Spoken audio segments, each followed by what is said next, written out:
With just a few simple tricks, you can grow a lush green lawn. Here's what you need to get the job done. First, target the problem areas and prepare the soil properly.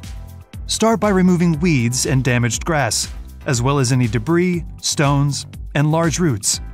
Expand this area about 6 inches out in all directions.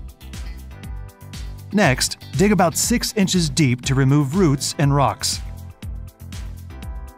Mix well-rotted manure or compost into the soil, refilling the hole. Smooth the area with a rake and lightly pat it down. Now it's time to sow your seeds. Follow the instructions on the package, which should specify the recommended rate.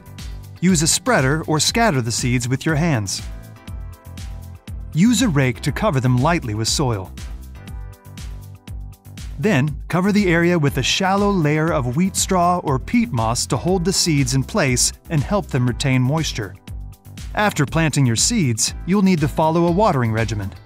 For new seeds, a gentle approach is key. Use a sprayer attachment or a sprinkler with a light-duty setting. Saturate seeds to a depth of 4 inches on day 1. Then, depending on weather conditions, follow up with daily or twice-daily watering until the seeds are well established. Be the envy of the block with your newly lush green lawn, and thank you for shopping at the Home Depot.